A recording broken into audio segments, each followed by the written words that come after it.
learned a lot of things in the book. One of them was a concept I'd never heard of called the uncanny valley. Yes. What's the uncanny valley? In the context of the book, the less something looks human, the more we can attach ourselves to it. That's the beginning of the valley. So Robbie the Robot, or Lego Batman, name your characters. They're anthropomorphic. They have 2 arms and 2 legs and a head, and they talk, and we accept them as playmates. We don't think they're human, but they're sort of human. Then, as the technology gets better, they start to look more human, and they reach this trough where we're creeped out. And some of the early VR films, not VR films, but computer-generated films, like the Polar Express, there was something about it. There was a representation of Tom Hanks, and they would talk about the eyes being dead eyes, and that created a creep factor. But the interesting thing is that it's a valley. So the more human the robot or android or the computer-generated character becomes, as they approach looking identical to you and I with exactly the same facial expressions, the less we are creeped out. In the book, so I'm not sure where I was on that curve, but I was definitely creeped out by the discussion of robots providing care to elderly folks who had no human contact with their own family.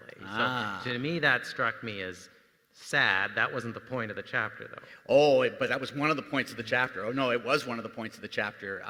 Japan is in the middle of that senior tsunami, and they will be, like, they are the oldest population on the planet, and within 10 years, they will be 1 million care aides, personal support workers short.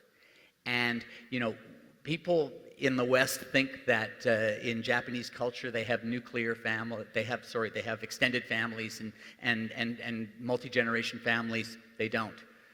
People who think that haven't lived in Japan. One of the other things, the comments in Japan that kind of I had a bit of a reflective light bulb moment, talking about the quality and consistency of nursing home care, which is highly variable there as it is here.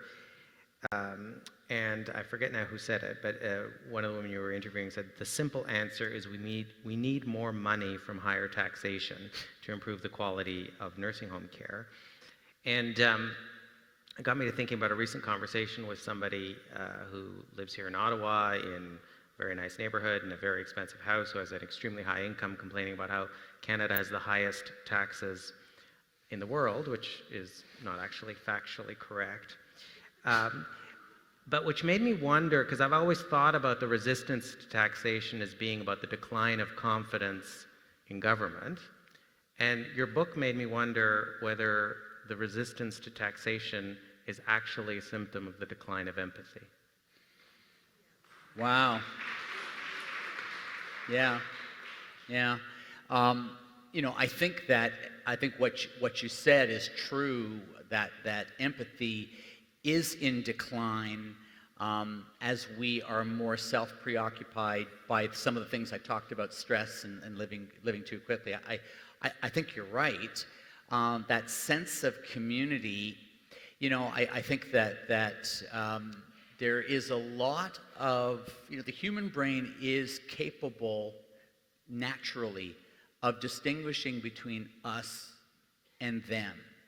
And we will automatically ascribe positive attributes to people who we believe are us, and negative attributes to people who we believe to be them. But the reason why I'm and this low taxation problem is and not having enough resources to be a kind and empathic nation is not unique to Canada or the United States. Japan. Very same problem. They're facing the same issues. They know that the answer to their senior care issue is to raise taxes, and they don't want to do it because it's not popular. And I don't think it's that they lack empathy. I think it's the expediency of the vote. It's the fear that if you put it out there that you're going to raise taxes, you're just going to lose the election. Well, you're talking to somebody who ran on a platform of raising taxes and ran for mayor of Ottawa, and I've never been the mayor of Ottawa. In social psychology, there's also the concept of reciprocity, right? That if I am kind towards you, you're more likely to be kind back, and vice versa. If I'm Yes. hostile towards you, I'm more likely to have that mirrored back at me. Not only is that true, but the fastest way to gain a new friend is to do something nice for somebody who thinks you don't like them. That's if you want to be blown away by the kindness of others, expect nothing, is what you said. Yeah. And here in Ottawa, there have been many famous stories of bitter enemies across the floor of the House of Commons. And then suddenly, and they've said the worst things to each other during question period and during scrums. And then one day, the father or mother of one of them passes away, and the other one comes to the funeral and says some heartfelt things that maybe they're talking about the day their own parents passed away, and suddenly they see them in a completely different light, and they become fast friends forever. And so if you want to make the world a better place, you can't make people who don't like you.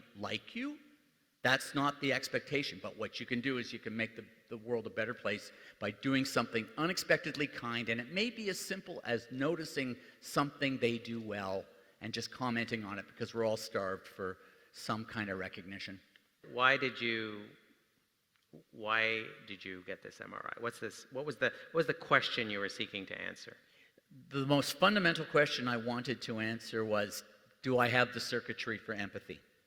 And that means, does my anterior cingulate gyrus, my insula, my amygdala, those parts of the brain that light up when you are crying, when you watch a film, as Christian Kaiser's does a lot of studies to see reactions of people. And it's interesting, people with psychopathy, psychopaths, aren't moved by the same things that other people are moved by. They don't establish an empathic connection. So that was the first thing that I wanted to do. To have this particular MRI, I had to agree to participate in a study. So why were you worried about that? Why was that a question you wanted answered? Because the neuroscientists that I spoke to said that empathy is hardwired, and I wanted to know, I had hoped that I would have the hard wiring. Now, you talk about empathic resonance. Mm-hmm. Is that the same as compassion fatigue?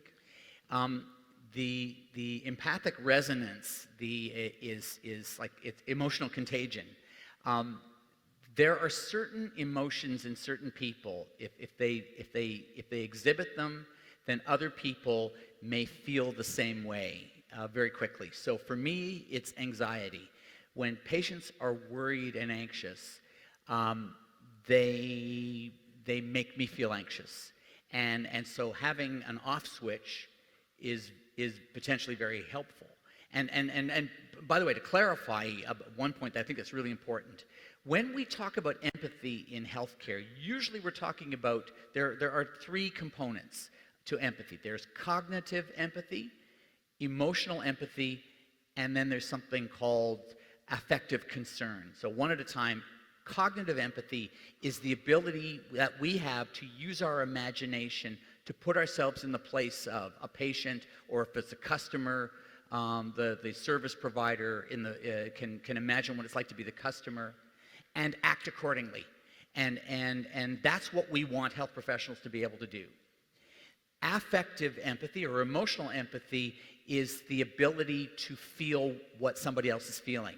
That is not as helpful, because you can imagine if a surgeon could feel the distress of a patient following an operation, the uphill battle to do rehab, they have a knee replacement or a hip replacement, that surgeon might very quickly decide to quit because I can't take this anymore. So they have to be able to encourage without feeling the distress of the patient. The third, so we don't want so much affective or emotional empathy. We want the cognitive empathy. The third thing, though, we do want is affective concern. And that's the spark in me that makes me want to run to the emergency department, not run away. And you're getting to, I think, Alex, a very important point here that we have to make clear. It's not all caring or not caring. Empathy is always a choice. You're constantly making a series of choices between my interests and your interests, my family's interests and your family's interests. And we're constantly weighing these options, and we're not perfect, and sometimes we make mistakes. We just don't want to go too far down the road. We have to have, as you said, a balance between me caring about one patient, but remembering that I've got 20 other patients and family members, and also that I have my own family. And because we have this frontal lobe, these frontal lobes, we have something called executive function, and we're constantly weighing these options. I don't think I've ever met a healthcare worker, a health professional that didn't choose their profession because they wanted to help others. That is the motivation. But sometimes that does get eroded over time. Yes.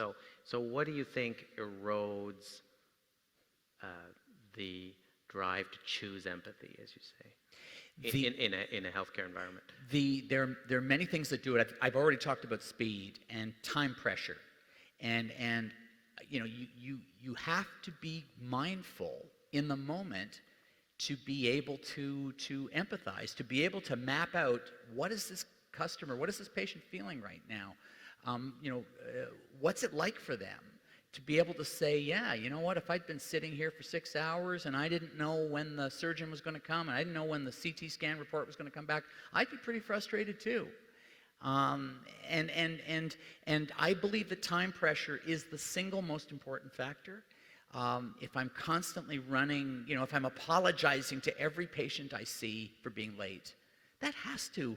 Now suddenly I'm becoming defensive about just working, and so I think that's an important factor. Stress.